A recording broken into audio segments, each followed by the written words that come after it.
Biodiversity has become a buzzword in recent days.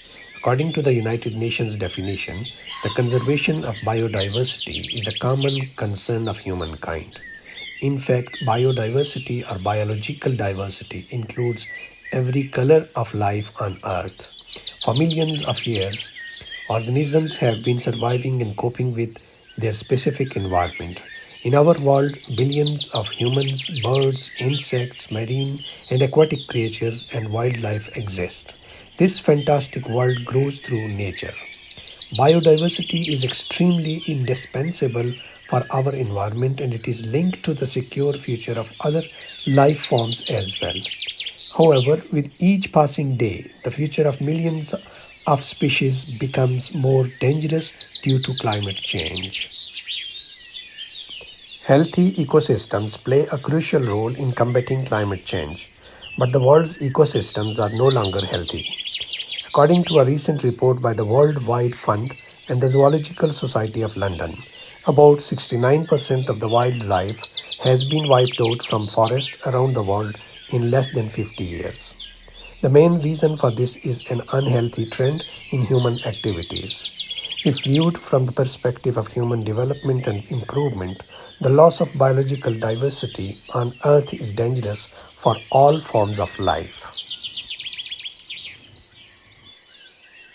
Realizing this danger, the world community has been monitoring catastrophic human activities for the past several decades. As it is very important for countries and regions to have a common understanding of national and global measures to protect the environment, the United Nations takes a leading role in such efforts. In this regard, 196 countries of the world held a major event between the 7th and 19th of December 2022 in Montreal. They have now agreed on a historic agreement to reverse the losses to global biodiversity in the near future. Under the COP15 Montreal Agreement, one-third area or 30% of the planet will be protected for biodiversity by 2030. While environmental experts have said that the successful signing of the agreement under China's presidency indicates its important role and commitment to consolidating and advancing global efforts to protect biodiversity.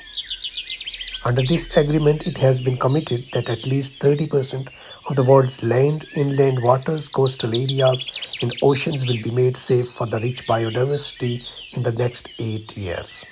Special attention will be given to the areas considered important for biological diversity, such as swamps and areas dependent on rainwater. It should be remembered that currently only 17% of the world's land area and 10% of the marine area are protected for the purposes of biological diversity. The agreement reached in Montreal is an important development for biodiversity. It also reflects the commitment of political leaders around the world to protect the environment.